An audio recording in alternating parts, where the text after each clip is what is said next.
Hey there everyone, welcome to my new video series where I just don't talk about design theory, but I actually think and design an event branding each week from scratch. Forget about boring logos, I'll be building visual systems that actually scream. Stay tuned. In this video, you'll follow along my journey in building a brand from zero, the behind the scenes, the messy files, how my brain actually works, and some software open. As a brand designer myself, I'm constantly looking for new ways to push my creativity, to explore different design styles, and to really connect with the core essence of a project. And that's the place that I shine and feel genuinely happy. I love what I do, and the past week I felt really inspired doing this project. It was all about getting my creative inspiration flowing and putting it to work. And now the important part, what if there was an event for overthinkers? Would you attend? I don't know about you, but my brain is 24/7 not thinking, but actually overthinking. It's like having a group chat inside my brain. I promise it's only that, don't worry mom. Well, let's do an exercise. Try to imagine how your brain would look like if it was overthinking. Picture that. Well, that's my challenge for this week and to show you in this video. Wait until the end of this video to watch the results. This won't be about playing safe, I'm telling you. This will be about pushing boundaries and breaking the rules. This is about finding the brand's inner voice. I'll be diving deep into the core idea, figuring out who will attend the event, and then create some unforgettable visual language for them. Expect experiments, expect mistakes, opinionated design choices. This is not a drill, this is not a tutorial, this is raw, unfiltered branding in action. And without any more delays,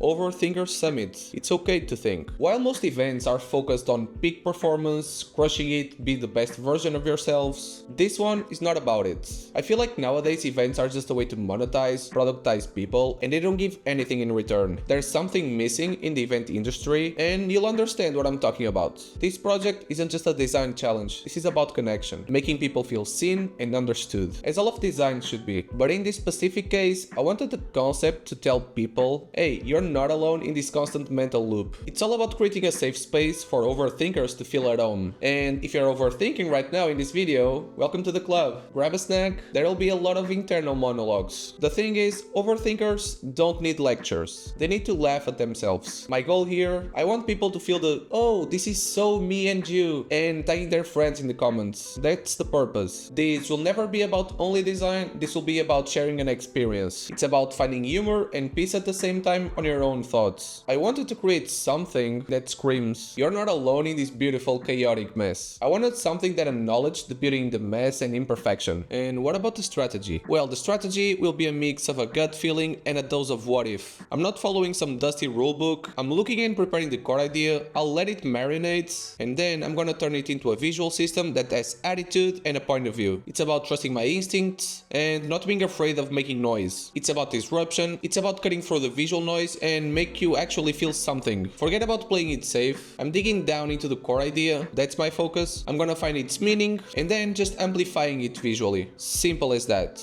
It's about being different and saying something that never been said before. And for this first project, the Overthinkers Summit, the scope is very clear. Embrace the mess and focus on the things most people try to hide or fix, their insecurities. Because in that mess, that's where the truth, the relatability and the connection lives. The planning for this, simple. Let it cook, but with a 1 week time frame. Let's call it a 1 week maturation project. This is not design, this is a statement. This is how every project should look like if people trusted designers more. We don't do things for the sake of doing, we do things with a purpose, we don't do only pretty stuff, and this is what this project is all about. Meaning and meaningful connections. Well, the concept. I think that I've already gave you some pretty good hints on what I'm going to explore. So this project is all about people feeling related with the event and feeling connected to. The this is so me moment is really important for this one, and I'm gonna try to take advantage of it as much as I can. So starting things off, using color wouldn't match the vibe for the event that I wanted, and the overthinking concept, it's all about the raw and the real brain. It's simple and complex at the same time. That's why I chose to go monochromatic this time. The visuals, you asked me, pure intentional chaos. Plasticity, analog textures, layers over layers. Basically, it's the inside of my head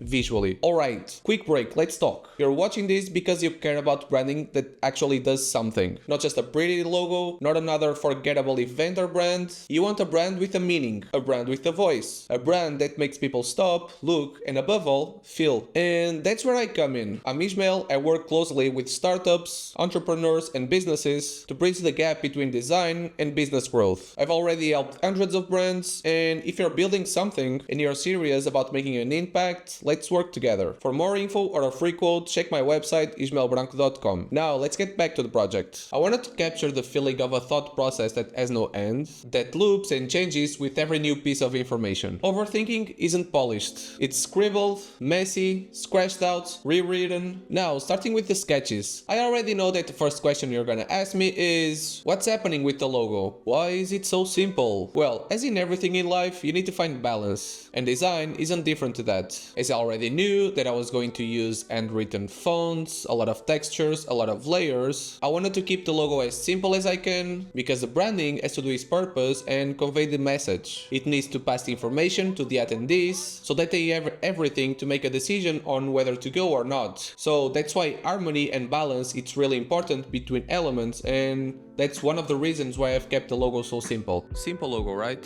Yeah, it's Helvetica. But later down the road, I'm going to do something that I wanted to try for a while, and you'll see later what I did with it. Quick logo design, pretty simple and recognizable.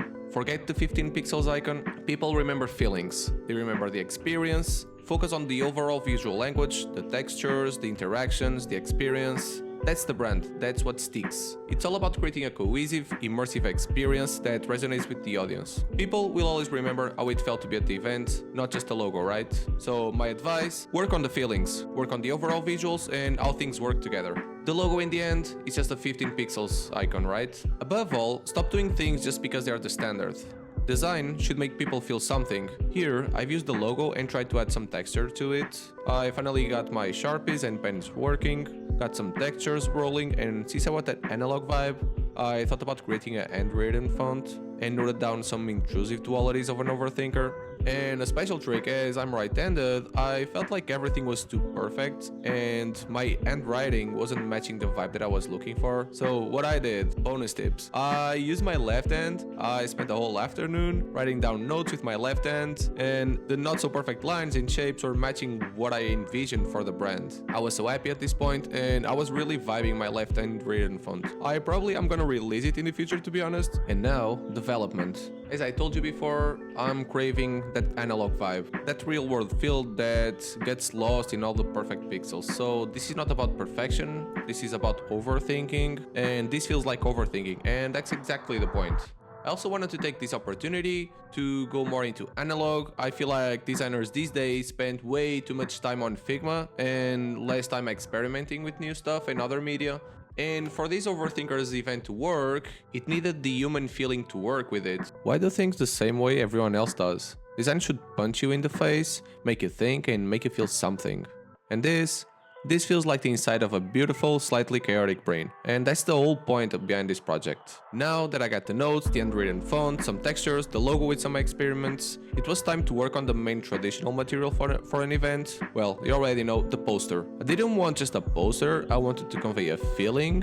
Overthinking is messy. Again, as you can see here, a lot of textures, a lot of things going, but focusing on the main message, the titles, the dates, the location, and work around that in harmony. My main objective here was to work around those elements to create an harmony in the poster, but in a crazy way. By the way, please don't forget to give me more ideas for next events. I want you to also be a part of this challenge. And now it was time for me to understand how does this design feel in different formats? What's the best way to do it? So a screen is one thing, but what if it's printed in a rough texture? What if it's interactive? Overthinking doesn't live in a box, so why should this brand do it? And again, a design isn't just about looking good, it's about working in context. Well, I had to test it, and that's why mockups are great for that. And also good to put your vision to work. And now it's time to get all the assets ready for LinkedIn posts and create videos for TikTok so that I can share this with my audience. Would you think it would be cool if I shared these assets publicly? Like all these messy files that I've created? Let me know in the comments. I don't know if anyone would be interested in this, but instead of getting dust on my hard drive, it could work for something positive, you know? Well, now I'm gonna leave you with some images about the work that I've been doing the past week. I hope you enjoy it.